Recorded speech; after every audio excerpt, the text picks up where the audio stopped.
I was talking to a SaaS founder this week and trying to encourage him to do one-on-ones with his employees. He said, providing feedback is not my favorite activity. So today we're going to talk to Ryan Sydnor from Grow about the types of feedback, why people are scared about giving and receiving feedback, and how it can actually be a springboard for massive personal and professional growth. If that resonates, stay tuned. As you know, Building Remote Teams is a brand new podcast. And to celebrate our launch, we have some really awesome discounts to give you from some of our favorite tools for remote teams. We have discount tools for 1Password, Donut, HeyTaco, Carrot, BirthdayBot, KarmaBot, and a ton more. All you need to do is to go to buildingremoteteams.com and subscribe with your email. You'll get a link to the page with all of the recommended tools and discounts that I mentioned above. Now, on to the show.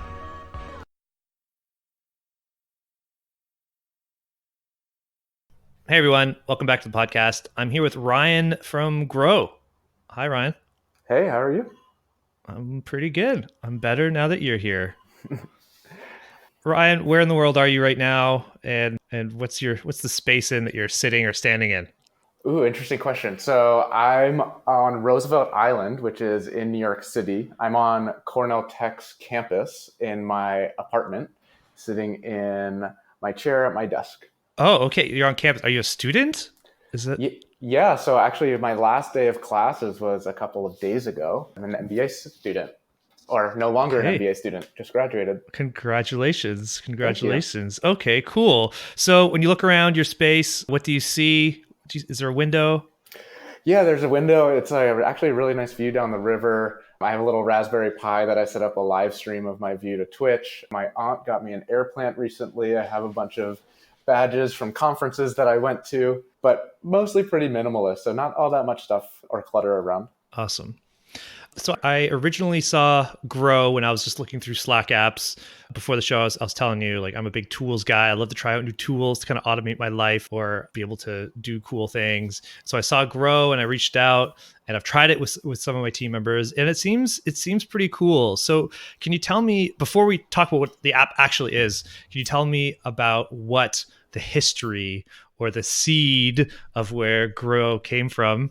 Sure, definitely. So Grow really originated from a problem that I personally faced throughout my work experience and leading into my MBA program here at Cornell Tech. And I worked at companies ranging in size from like 3 people to 300,000 people, and they all had their own way, their own culture of giving and receiving feedback. And I always tried to embody kind of like a growth mindset, and I wanted to remain open to hearing from others. And I think that is something that has helped me tremendously throughout my career. However, navigating each of these environments to find the sort of feedback that could help me was difficult. And so what we really found was that we, being me and my team, is that there are kind of like 2 broad categories of feedback. There's informal feedback, the type you might exchange at a water cooler or out to lunch with a peer.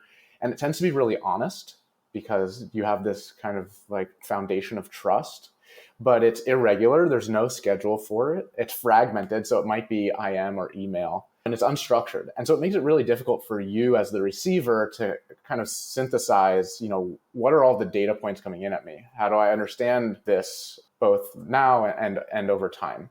And then there's formal feedback, the type you most frequently would associate with something like a performance review at work. And one of our key insights at Grow is that often formal feedback tends to be reserved. The reason for this is because when you couple feedback with compensation, and that feedback for you is seen by your manager. If I actually like you, I'm going to kind of water it down and not tell you the truth because it could negatively impact your career. But even as a manager, like a manager would not tell you negative stuff because you like them, even though you want them to perform really well? Cool, good question. Yeah, so I'm more so describing from a peer-to-peer point of view. Got it. Okay. So if your firm does like 360 reviews and you get, 5 descriptions of your performance over the last half a year from your team and your manager can read that, that's the moment that I'm speaking about. That might be reserved. Got it. And I think for a manager then in that situation is now they're making decisions with inaccurate information. It's inaccurate and that is biased because they like you, and so they're biased against giving negative stuff. Correct. Correct. And then I think the direct question that you asked is like, will I be reserved if I'm your manager? I think that gets into a different category. So the quote unquote right answer I would say is like, no, of course not. Like as that's your kind of your job as a manager, right? But then I think there's more of an education problem of like, how do you do this well? How do you do this effectively? And how do you ensure that you're not biased while you're doing it? So there's this concept of like an availability or recency bias. So maybe there's availability of one major positive event or one major negative event that kind of pulls your thinking in a certain direction. Or maybe if you do annual reviews, you only really remember the last 2 or 3 months. And so there's another question there of how do you do it effectively, even as a manager? Oh yeah. I mean, when I was working, I was in the federal government for 3 years, and I'd have like an annual performance evaluation review, I guess. Mm-hmm. And like these things were 1 page, really superficial. It was a number between 1 and 4 on like 5 different sections. And like, it wasn't even helpful. And it was once a year. Like, what am I going to do with that? And like, he would even have me like write it myself. He's like, here, can you write down like the different stuff that you did this past year? Like it was really brutal. Yeah, so that's the kind of the problem that we've found ourselves wrangling with. And there's something really cool that's been happening is as we're kind of talking to people out in the world about this, as we're pitching them, like you can definitely see that like the word that you just used, like brutal, right? You can see the emotion on people's faces of like, yeah, like I really want more feedback so I can grow, but it's always with this other thing that is really kind of a painful experience. And so we're trying to actually like separate those two things. And so we want to focus on just the learning and growth part of feedback and not as much on the performance evaluation piece. Oh, interesting. Okay. So, I have a weird relationship with feedback because in general, I feel like I don't entirely believe this, but let's just emphasize this particular area. But say, let's just say a listener, their experience with feedback, when they hear that word, it sounds like you're asking someone or someone's about to tell you you suck in a particular area. Like you're not good in an area. Yep. Like, is that what feedback is? I feel it's a bit rhetorical, but I just want to give you a jumping place to talk about like, to know that I think a lot of people have that experience and what is a healthy feedback situation. Totally. So I guess like the simplest version of this answer is no, I don't think that encompasses all of what feedback is. If you go to a very fundamental level, feedback exists like in organic systems, right? Your cell needs more water, and so it opens its cell membrane or whatever. I don't totally remember 7th grade biology. I'm sure that's how it works, yeah. Yeah, you nailed it. And so feedback exists at that level, which is like a very reactive thing. If you think of like your thermostat in your house, the air temperature feeds a signal into your thermostat and it decides through that feedback, should I turn on or off my heat or air? Okay, so like closed or open feedback loops where these things are changing based on the situation. And I view myself personally as similar to that, right? Like I'm part of this organic societal, like this population, I'm part of this world. And I'm navigating my way through it, and feedback is a thing that helps me adjust. And so it doesn't necessarily have to be constructive criticism. I think a positive feedback is also a way to help me realize like, oh, the adjustment should be go faster in that direction. And the way that I think about feedback is like almost to the extent of like the more the merrier. And so it's the polar opposite of this superficial 1-year review you just described, wherein if I have like a North Star that I'm heading towards, I'm doing my best to head in that direction, but maybe I'm like following this zigzag line, and each zig or zag, that change in direction, comes through some form of feedback. So it might be like self-reflection. It might be feedback from myself. It might be feedback from, a loved one or family member saying like, hey, maybe that's not what is best for you. It might be feedback from a boss or a peer. And the more frequently I can make those zigzags, the straighter my line towards my goal becomes. But how do you do that? Like you say the more the merrier feedback. How do you have to be so vulnerable to do that and so open to, hearing the really hard stuff of, hey, Ryan, like what you did when you interacted with that person, like it was really not okay. Like, that's really hard stuff to hear. Like, how are you so open to hearing this type of stuff? I think there's the core of this in my mind is short term versus long term trade offs. And so in the short term, you're 100% right. And I've certainly heard things that have kind of knocked me off my feet for a day or two. And in the long term, though, if I continued doing whatever that was, and in the feedback that you just gave me in that interaction, if I did that again and again over time, I think I'd be worse off than rather than deal with the kind of the short term consequences and the emotional hit. Oh, interesting. Because you're saying that this thing, like, we could just assume that you would continue to treat this individual or speak this same way if you didn't have the feedback to be able to incorporate that into your life and learning.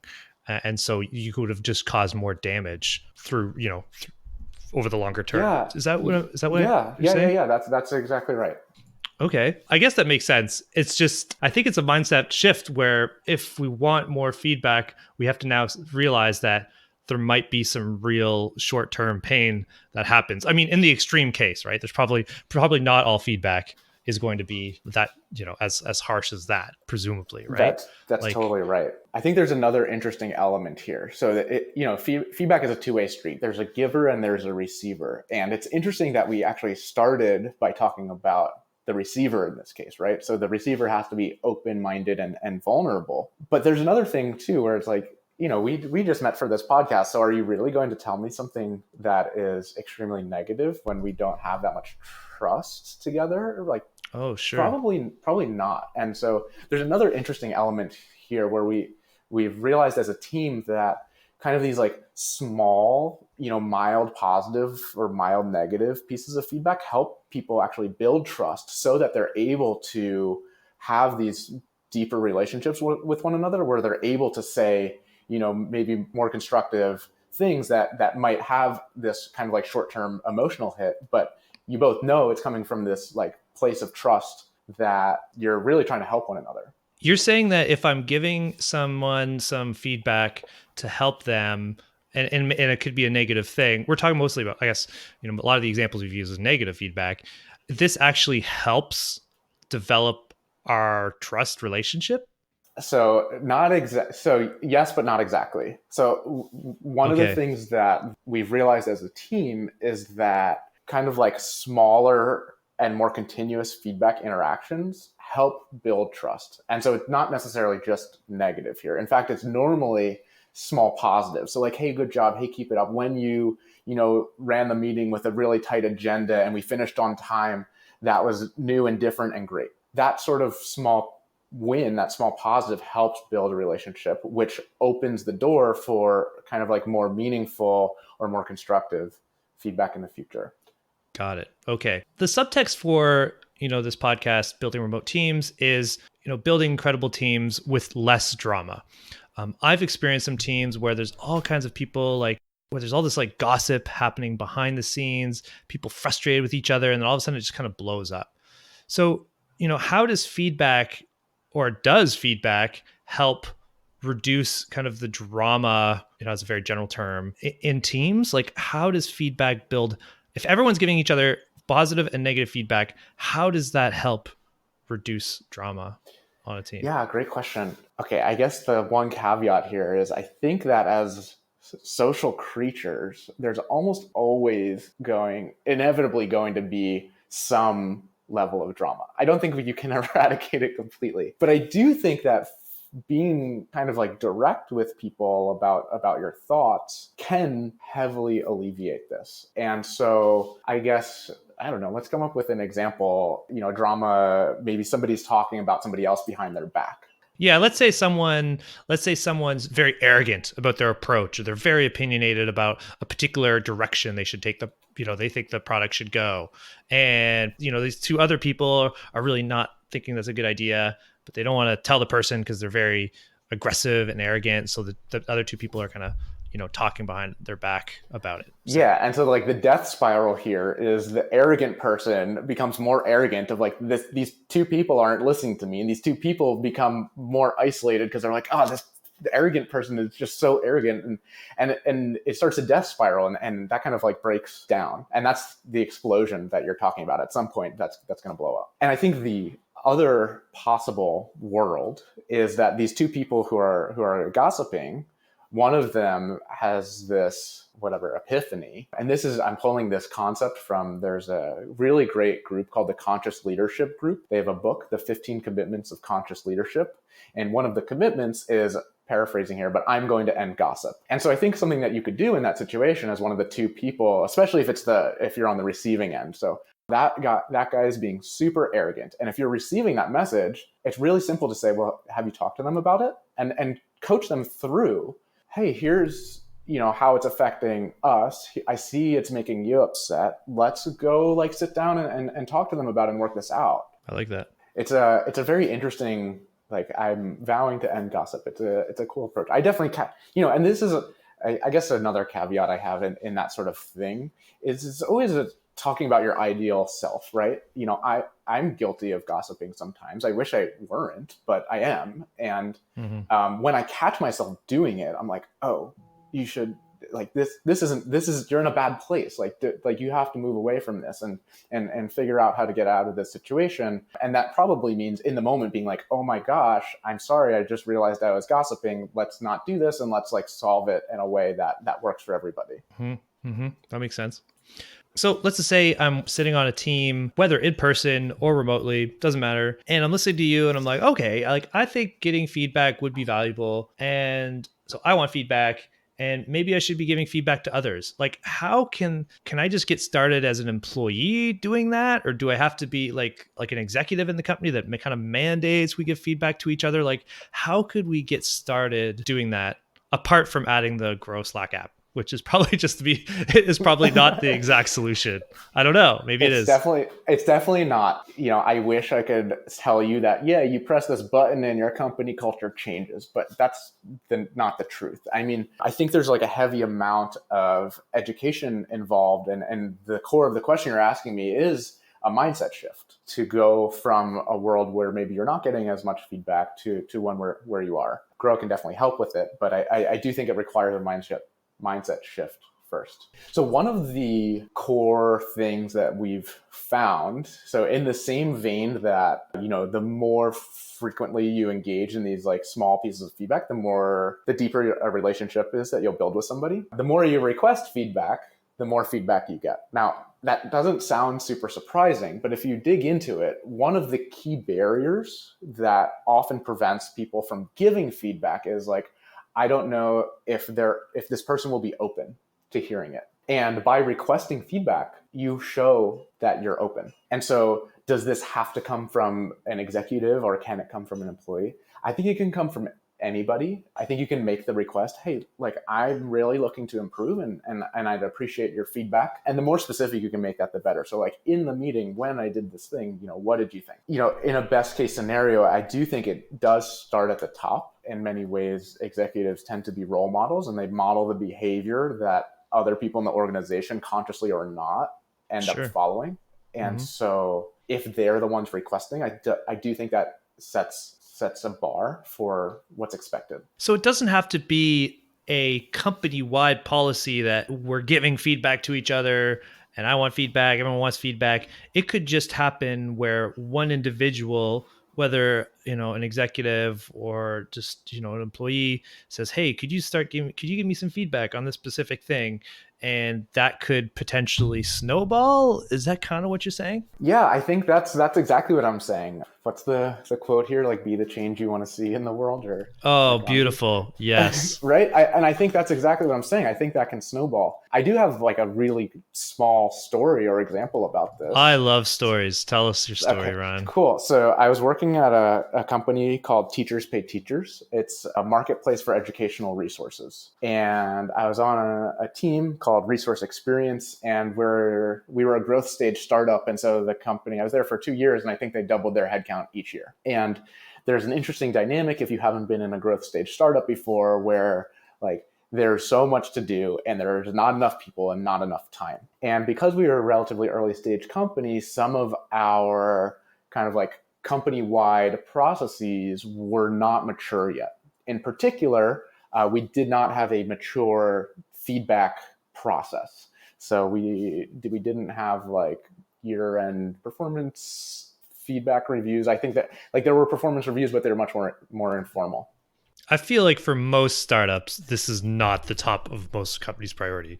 I agree 100%. And there's this interesting balance, which is, people who are learning and growing in their role tend to be happier, and happier employees stick around longer, and retention has a direct impact on the bottom line, right? It's expensive to hire and fire. And this is definitely something in the important but not urgent camp. Like urgent is the site is down. And important is, are our people happy? Are they growing?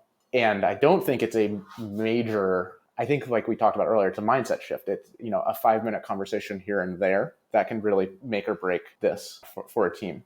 Anyway, back to the story. So we didn't have this kind of formal process, and on our team, the resource experience team, we decided, okay, well, we want to try this out with one another. We want to try this feedback thing. And so we set up Google Forms. We basically had Google Form. I don't remember exactly what the questions were, but something along the lines of like, what should I keep doing? What should I stop doing? What should I start doing? Something like that. And it was a team of 6 of us, I think, at the time. And so we all filled it out for each other. We went out to dinner together afterwards to kind of like, after we had all had, one-on-one conversations, if we wanted to follow up about anything.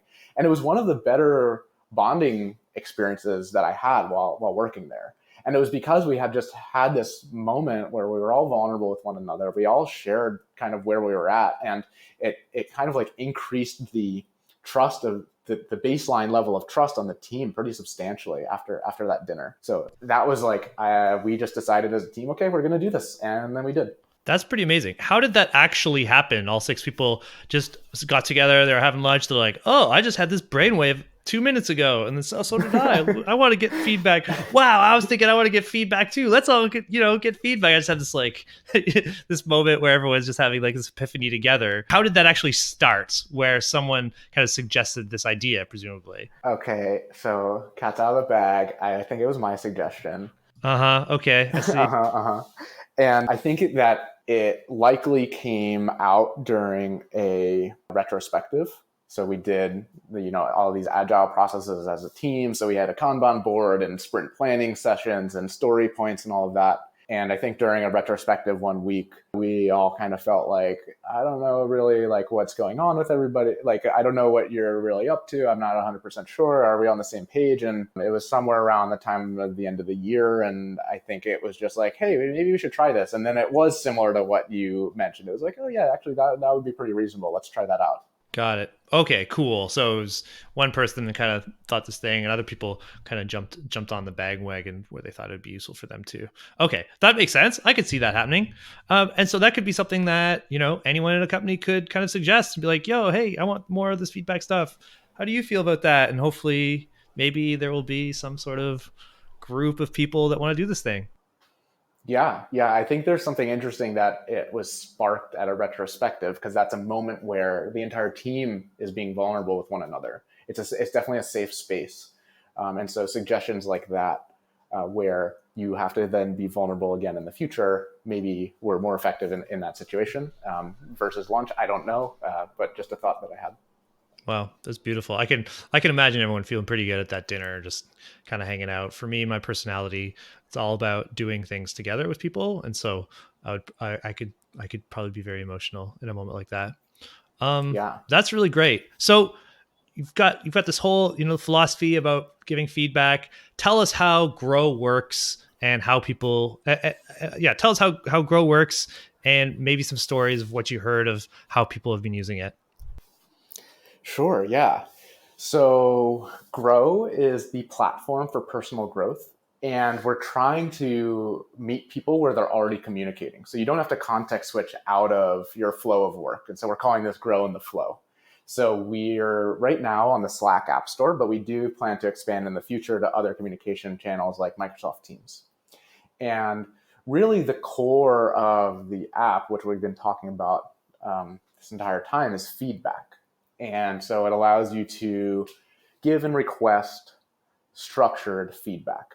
And we think the structure, to some of the questions you asked me from earlier, really helps people learn how to give high quality feedback. And so one of the things that we've learned is high quality feedback is timely. So, just after an event or just after the moment that something occurred,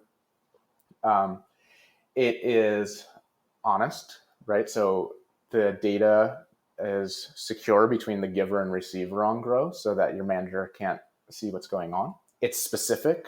So again, if it's just after a meeting, you share like what in the meeting did you like, or what could be improved, and it's actionable. And so we prompt people like, what might they be able to do differently next time. Over time, we build a profile of a person when you're giving and receiving feedback. And with that profile, we can help you actually come up with action items to take. So if you've gotten a lot of feedback about maybe your public speaking skills not being so great, we recommend, blog posts or podcasts or TED Talks or even courses. And if you've received a lot of feedback about your public speaking being phenomenal, then we can help make you a mentor in your organization. And so then there's this really cool opportunity for us to match, somebody who's really great at public speaking with somebody who wants to work on it.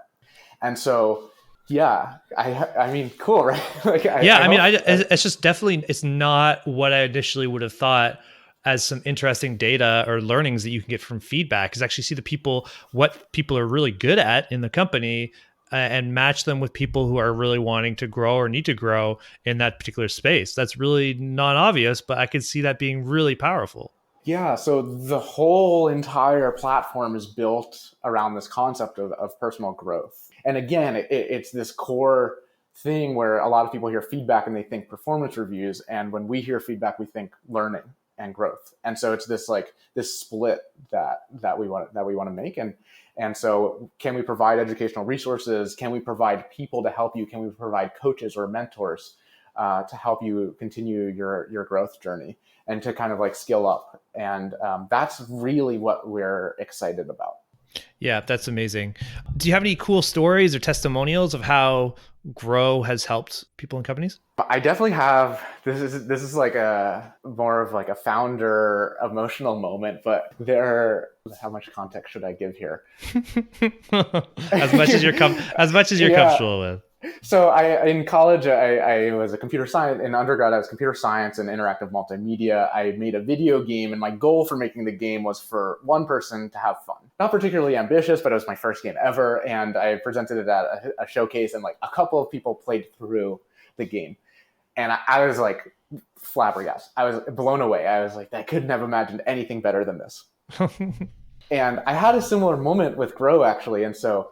We made I posted something on LinkedIn, and there's a company in Brazil, and one of their employees commented on the post, like, "I love Grow," with a little like plant emoji.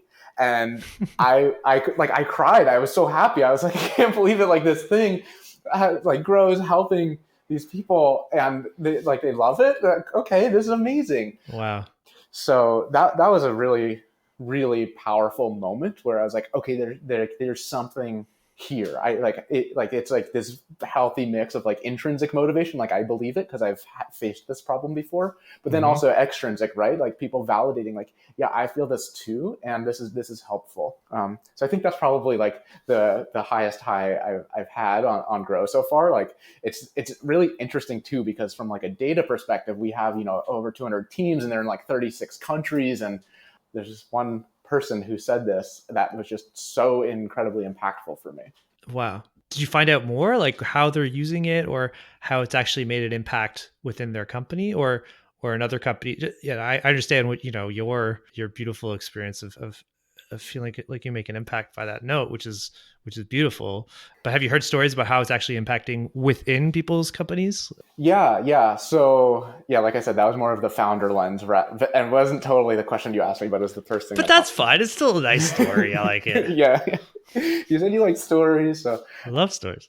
Yeah, so within companies, so there's an interesting thing that's happened where we've found our sweet spot in companies that are big enough that they're not just like sitting around a table and like looking at each other and exchanging feedback with one another in person, but small enough that they don't have like a ton of structure around their HR processes.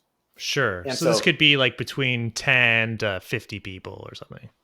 yeah, I think like it could go maybe like 150 to 200 depending on how quickly they mature. And Sure. and I do think that's like our initial market. Like as our platform matures and we have more capability and we have this mentor matching service and maybe like like help you find internal candidates for a job based on their skills, then we can move to like larger companies. But for now, I think that's our sweet spot. And so within that sweet spot, a lot of what we've heard is along the lines of, this wasn't something that was happening for me, and now it is. And that has been really helpful. And it's kind of the same question that you came back to way at the beginning, which was like, how do I get started? And so these companies in this size it's tended to be an employee who wants to use it with their team, or maybe a manager who wants to use it with their team, generally not an executive saying like, this is what we're doing. Right.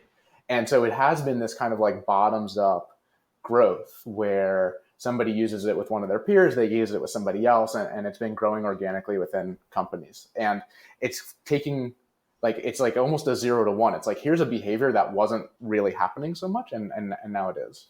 Wow, that's great. I mean, that's got to be really exciting for those individuals who maybe really had no idea how well or how poorly they're doing in the company, and now they actually have some tangible tools to work with. Tools like, I don't want to use that word feedback. They've actually got some places where they can start from to be able to grow in their in their career and in their company. So that's got to be pretty exciting for them for sure. Yeah. Very cool. Brian, thanks a lot for coming on the show. There's lots I've never talked or thought about feedback as much as I have with you. Cool. Well, thank you so much for inviting me. And I guess for everybody listening, if you want to try out Grow, our website is getgrow.io. And if you're interested in some of our premium features where you can customize Grow to meet your company needs, have some data export functionality, if you use the code REMOTE, then you get 10% off for your first couple of months. Beautiful. That sounds great. Ryan, thanks a lot. Thank you so much. All right. Until next time, this is Jevin and Ryan signing off. Thanks. Bye. Hey listeners, we're really trying to get the message out about how remote teams can be so awesome. If you found this podcast helpful, would you take 60 seconds to leave us a review in iTunes? It helps us rank to have more people learn about this show, and it helps us know which content is the most helpful. As a thank you, I'll try to read every review on the show and give you a shout out. Thanks a lot!